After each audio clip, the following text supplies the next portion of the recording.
welcome to another episode of the Cheap Seats. My name is Mpomrani. I've got Wahid and Dean to talk to you all things that have happened in the Premier League. It's been pretty tough. You've got a relegation battle, you've got a top four battle, you've got some teams who are on a theoretical beat that don't care anymore. I think that's Manchester United, but we saw some of their legends get their final game in.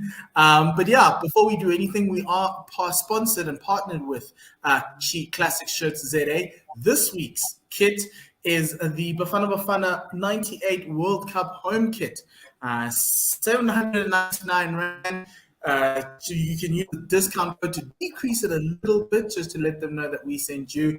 Wahid took this picture because it's actually not two South Africans, it's actually two Frenchmen in the picture. Issa was born in France to, I think, a South African parent, and he managed to play for South Africa. He cooked us in that opening game, got our own goal, but I remember that game fondly because it was the first time we made it to a World Cup, and we had such high expectations. We knew we'd get whacked, but we didn't. We wanted to see how this generation hung out. Well, how this generation could compete against the best, because there were games in South Africa against Germany and all of those guys, but this was the moment. But yeah, Wahid, why did you choose Pierre Issa of all people? It's just a funny story. I mean, the French-born dude coming to play for South Africa and scoring an own goal in the opening game of the World Cup. But I mean, like it was like madness. I remember it so well. But yeah, it's a phenomenal kit. Actually, I have fond memories of that one. My dad used to run my grandpa's shops, and obviously a lot of the staff who work in shoe shops don't have access to TV and stuff like that. Yeah. And they begged my dad to get them to watch the game. And what my dad did was, that game was I think at 5:00 in the afternoon. And he set up a TV inside the shop and closed the shop, and all the staff sat around the TV watching. And I sat with our staff watching the TV. Was amazing. And we were a bit disappointed at the end, and everybody went home and weren't that happy, but it was like it to watch.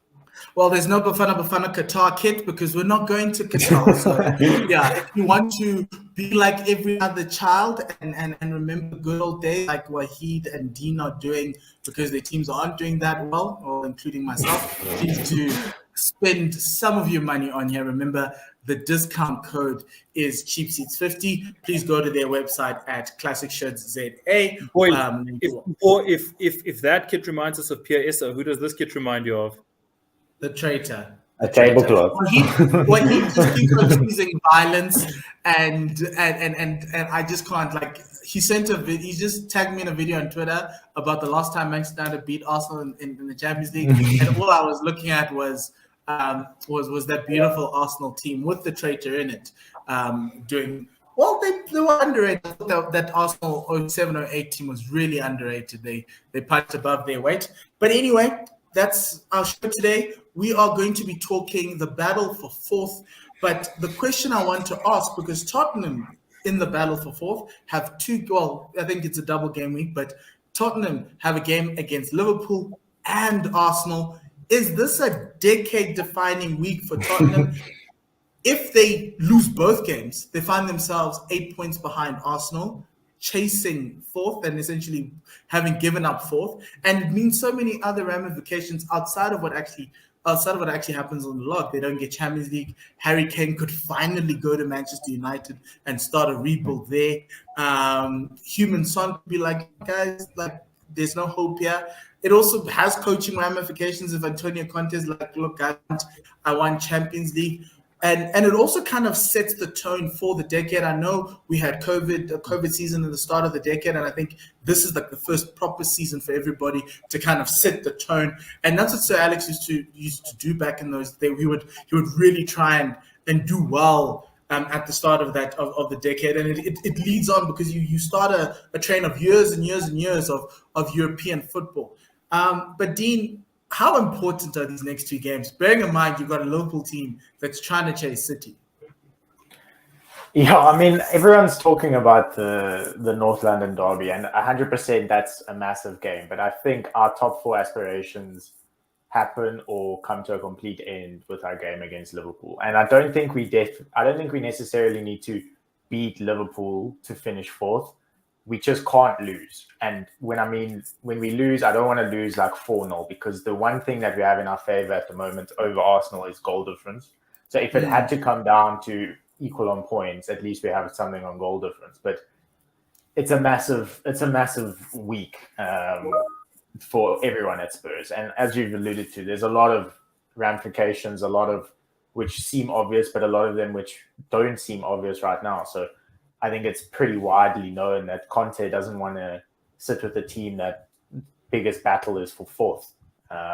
He wants to win trophies. He wants to win games. He wants to be one of the best. And it's up to us now to see what we finish on, and whether or not we can push on. And it's a big game, but there's ramifications for players. Kane is obviously the big one. Son is a little bit protected. He's signed until 2026, so hopefully he doesn't pack up and leave. But it's the kind of rejuvenation of the Spurs team, which has been needed. Poch was crying out for it back in 2017, 2018, saying like, there's no point in having a nice house but no furniture. Like, you need the furniture to fill the stadium and fill the team. So you need that Champions League attraction. You need that Champions League money to bring in the new talent, bring in the people that you need to then take Spurs on for the next 5-10 years. You can't have absolute rubbish getting, the Hoibergs of the league. You need to be attracting the young top talent from across Europe, which at the moment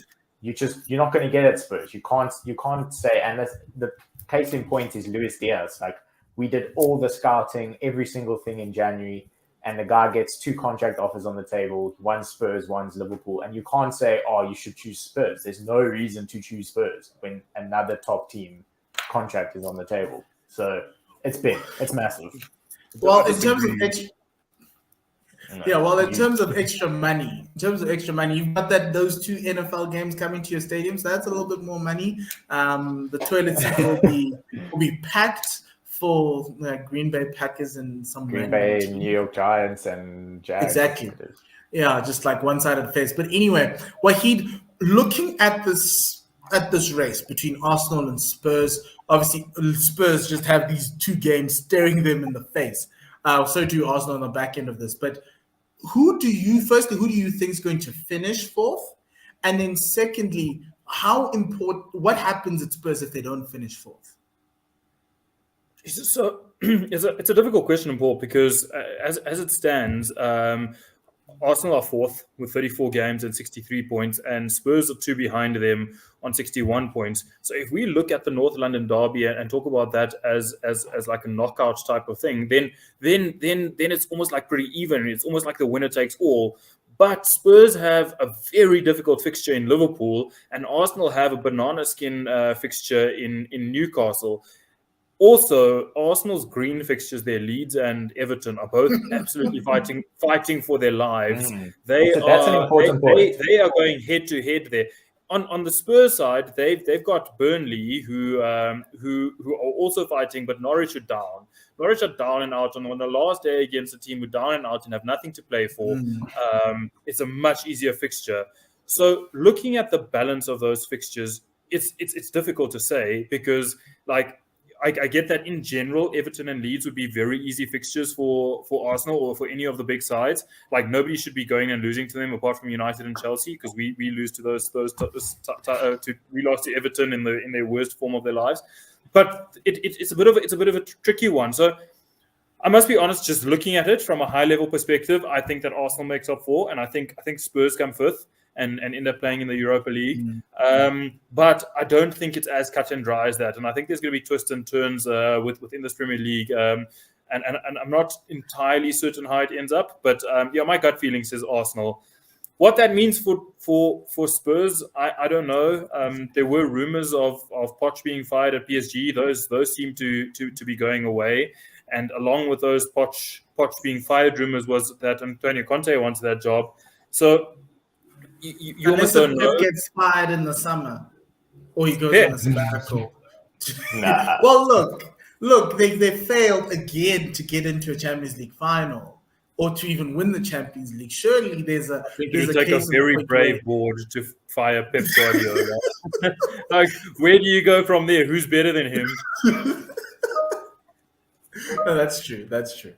But on that point though, I do think Leeds and Everton are going to be playing their hearts out in those games against Arsenal. And you look at that Chelsea game over the weekend against Everton, and Everton are definitely not going to just roll over and be happy with ruining their Premier League record of staying up for however many odd seasons it is. They are going to try and fight. Whether or not they're going to put up a good fight, it's kind of up and down with that Everton team. But they are facing two teams who both want to stay up in the Premier League and probably deserve to, on the balance of recent results and probably a bit of pedigree, that they deserve to stay up. So there's a lot more to play for in those two games. And Newcastle is not an easy place to go. I think it's away, that game. I might be mistaken, but it is away. Yeah. So going to St. James's Park, it is, as Wade said, a bit of a slippery kind of match there. The other thing is, but my other point with Newcastle is that, and similar with Norwich know their fate. Newcastle also know their fate in terms of they are safe. Norwich know that they're going down. So there's nothing to play for. So they're on some theoretical Greek beach. Possibly like, let's look to next season. There's two coins or two sides of that coin. So you've got the guys that are like, you've got nothing to play for. But then you look at that Newcastle team and you say, well, at the beginning of the season, everyone wrote them off. So do they really want to just sit by and be like, you know what, we made it out of the relegation battle and we happy with 12th or 9th or whatever? I think they want to push on and then take that form into next season and try and show the rest of the league and the world that, listen, we are actually a force to be reckoned with. And I think the same could be said for some of the other teams. If you look at some of the other fixtures that the guys have, like Crystal Palace, I don't think Patrick Vieira's they've got nothing to play for, but Patrick Vieira's first league or first season as a manager in the Premier League, it's not like he's just going to be like, oh, cool, you know what, we're just not playing for anything. So they don't have anything to play for in terms of position or trophy or any kind of movements there. But I do think individually they do have something that they want to play for. And you take a coach like Eddie Howe, I don't think he's going to walk into that game and be like, oh, well, if we lose, we lose. He wants to win that game. Phenomenal coach. Absolutely phenomenal coach. So, why isn't he a Manchester United coach? I don't get it. You're telling me that he's phenomenal. I think Eddie Howe needed to be like Man United's, like would until this very point would have been Man United, like Man United's thinking for their next coach. I think that the United job would come too soon for a person like Eddie Howe, and I think that if Eddie Howe were to take the United job now off the back of the disaster that's happened, it would be quite similar to Brendan Rodgers taking the Liverpool job a bit too soon in his career. He might do well and he might have a season of doing very well, but it might all just fall to pieces quite soon. Eddie Howe is a really good coach, and I think he needs to just earn his stripes a little bit better before making that step up to a Big Six club. He's definitely he turned Joe Linton into a defensive midfielder from a striker, and it seemingly worked. So, Dean, I want to throw something at you. Firstly, number one is like, what's your gut saying? Who makes top four between you and Arsenal? This is the team that you hate the most in the world, and you guys are vying for the same spot. It's not quite like United and Liverpool, or United and City going for a title in days gone by. But this is like two fierce rivals going for the same thing, and it has proper ramifications, more so for Spurs, I think, than for Arsenal to not make that fourth spot. Arsenal are a very young team, and it's not going to fall to pieces if they don't make fourth. Spurs have ramifications if they don't. They've got a coach who doesn't want to be coaching in the Europa League. He'd prefer to be coaching in the Champions League. Don't think Arsenal sit with that problem. They've got a player in Harry Kane, a star player who doesn't want to be playing in the Europa League. And you've got this team that you've started to build, but where you've kind of clicked it is with Kulusevski, but he's got an option Spurs have an option to buy him. And if you don't make the Champions League, will he want to stay there? There might be suitors in Europe, PSG, Juventus might want him back, that sort of thing. He might have suitors elsewhere who are playing in the Champions League. So what does that mean for Spurs if they're to lose out to their fierce rivals and this young team in the red of North London? I mean, ask any fan. Gut says we walk all over Arsenal in the North London derby and we get a result against Liverpool and we finish fourth. Like, that's what I dream of. That's what I hope every single day. But at the same time, you do have to look at it a little bit logically, and you have to say, well, who's playing who and on form.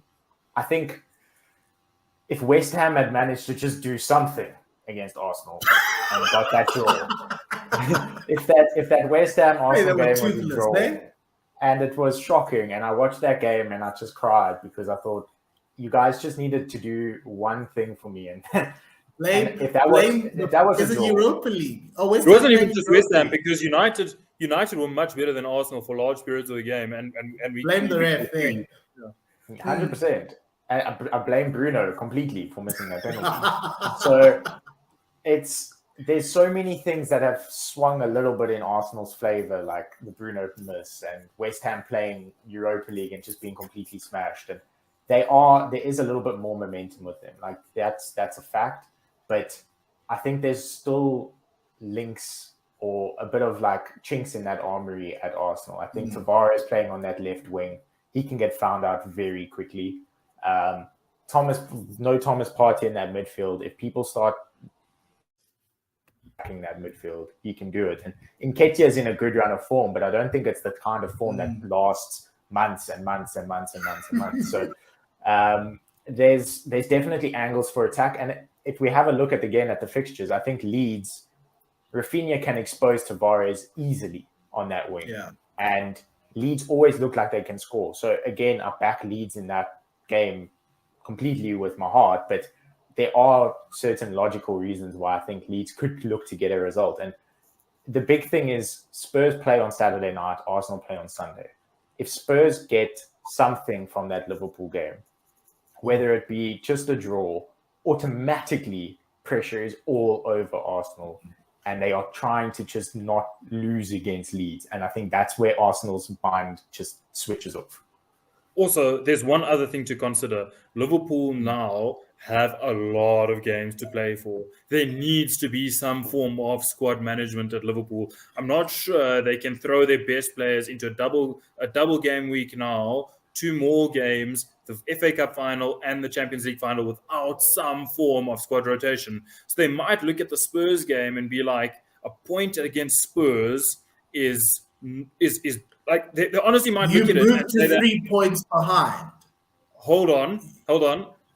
They might look at it. Remember, City have nothing else to play for now. City have to go gun-ho for the Premier League title, or else the season is an absolute and utter failure. Whereas Liverpool need some form of squad management. So Alex in 99 did it absolutely perfectly with the squad management, bringing Teddy Sheringham in at the right time and Solskjaer in at the right time, leaving Keane out at the right time. And Jurgen Klopp is going to have to do that in the next couple of weeks, and he's going to have to decide which games he leaves big players out in. There was a game against Arsenal in 1999 where Fergie dropped York and Cole, who were his strikers, firing on all cylinders in the FA Cup semi-final. And you might just think, does Jurgen Klopp look at this at the Spurs game and think, let's rest 1 or 2 in this game, because this seems like a game when you might pick up an injury or a player might get hurt, because Spurs have so much more to play for.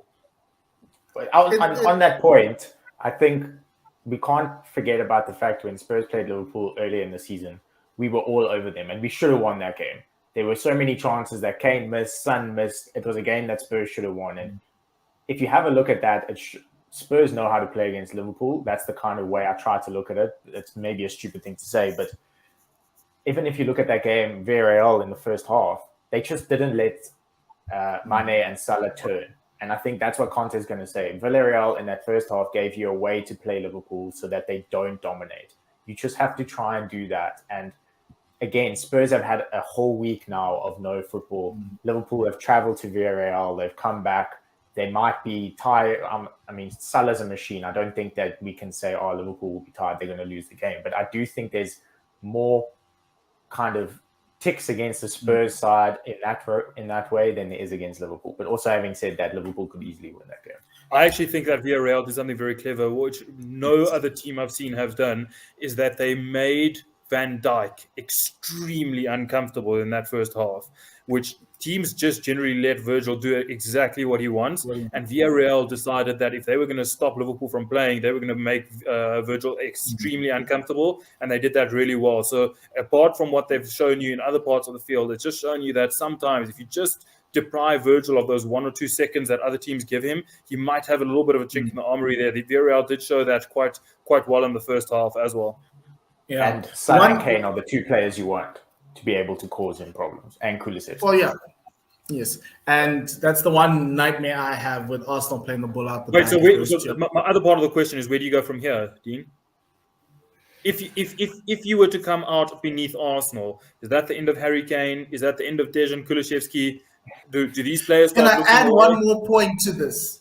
You also have a younger Arsenal team with a longer runway that's now gone ahead of you in a season where you would have expected Spurs to go ahead of you. And that's what I'm saying. I don't think Arsenal care that much about Champions League this year. They do, but it's such a young team that they can trust the process. Goal. 6 was the goal. They can trust the process. They can trust the process going forward. I mean, Arsenal, if you told an Arsenal fan, Spurs at the end of their timeline, whereas like Arsenal are right at the start of theirs, so it means more to Spurs.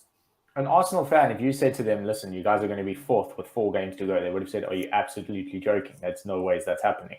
If you said that to them at the beginning of the season. So 100% they've exceeded expectations from where they are. And 100% agree with you. Whether they finish 4th or 5th, I don't think it really matters in the big scheme at Arsenal, because last season they weren't even playing European football. So any kind of European football for them would be a success. So I think from here, there's 2 ways. A, we finish 4th. I think Conte stays, Kane stays. We build on. We bring some youth into that midfield, probably another striker, another defender, and we look to push on from there. Conte will have another 12 months. Whether Levy backs him or not is kind of a wait-and-see game. But you're hoping that he learns his lesson with Poch, and you hope he backs him, and we can kind seems to have learned it in January.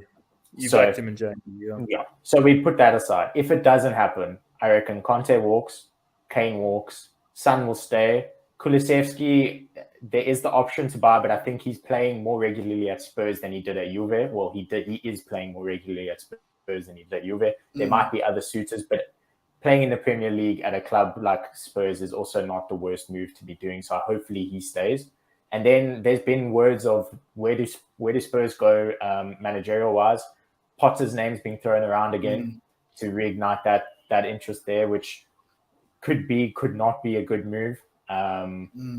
There's other. Poch is obviously looking like he's going to stay at PSG. In my ideal scenario, we finish 4th, Conte stays, Kane stays, we win a trophy next season. Some of the youth comes through, Poch takes over at the end of next season, and we then rebuild from there. That's my ideal. The best chance of winning a trophy next season, though, Dean, would be if you came 5th. Because, I mean, there's this juggernaut in Manchester and there's this juggernaut in Merseyside, and they're dominating English football to a point where it's very difficult to win a domestic title. And if we accept that Spurs aren't going to win the Champions League, then Spurs' actual best chance of winning a trophy next year would be to drop down into 5th and win the Europa League. 100% best chance of winning a trophy is Europa League. And the best chance of actually keeping the players and the coach is Champions League. Yeah. Which seems a bit reverse, but that's the fact. And it's funny because Arsenal would take any European football right now, be it Europa League or Champions League. How do you feel? Look, I'm looking at Spurs going, it's up to you guys. If you guys mess it up, we're going to stumble into 4th.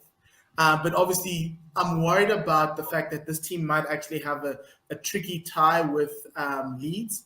The way in all those years with Arsene Wenger and Arsenal and Tottenham 4th and 5th and Everton and all those, there was 2 weeks before, 3 weeks before, or 3 games before, there was always a loss that kind of made you think that 4th was never going to happen.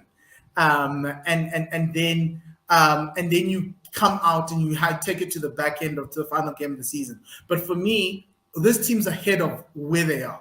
But what Champions League helps. He reminding me of Arsenal versus Leeds in 2003.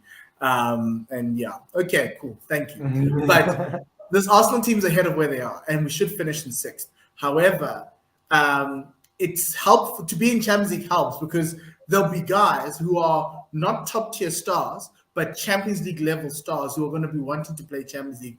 And the great thing about this Arsenal team is that Mikel seemingly has gutted all the old people. And so you've got a young squad, you've got young guys who are hungry and energetic. And it reminds me of that 07-08 team. If you add a few more pieces, I'm not saying Champions League semi-final, but I'm saying that it's going to be a good run of European games next year. And even if we drop into the Europa League, that's fine next year.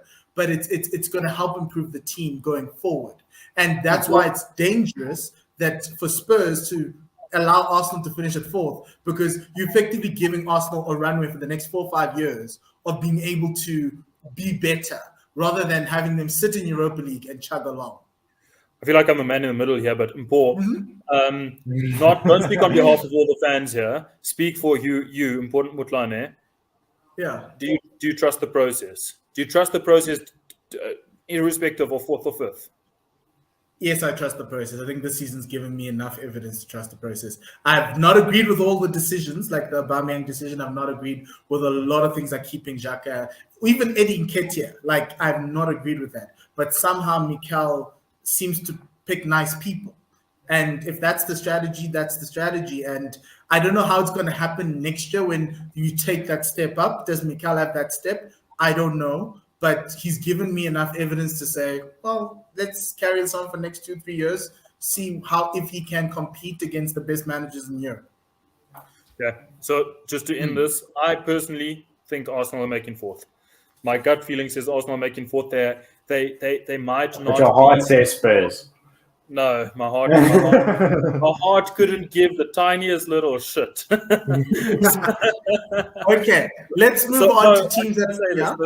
What Arsenal have that is very much like what I would love to see in my own side is a team of young, hungry players who are willing to fight for each other to the very ends of every game. And I'm not sure I see that in every single Premier League team. And that's testament to whatever Mikel's instilled in that squad, is that they are a very young and hungry team. And I feel like that hunger might just pull them over the line, where Spurs are a little bit more on the aged side and might not have that fire in the belly of these youngsters like Odegaard. So my gut says Arsenal, and we'll see in a couple of weeks. Future captain Martin Odegaard, by the way. Like, he's going to be captain for like 5 more years. Then Manchester United's going to buy him, and then he's going to be a traitor. We've seen the story before, but it's fine. Okay, moving on to the next topic, the final one of our show.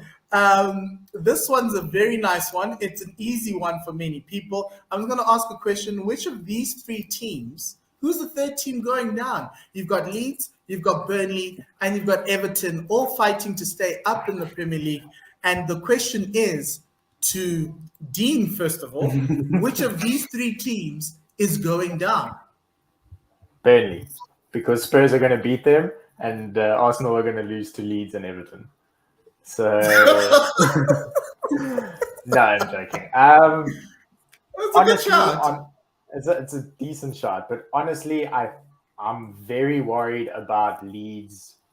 I know we just spoke about they're a bit of a slippery tie there for Arsenal, but I do think if they don't get a result against Arsenal, Chelsea's a very tough fixture, and Brighton and Brentford, fine. Brighton might not be playing the absolute greatest football, but Brentford look like a side reborn. So that, I know we've put it in green there as a relatively easy fixture, but I would put that more as kind of, it's slightly more difficult than what it looks like on paper. So all in all, they have 3 tough-ish fixtures out of the 4.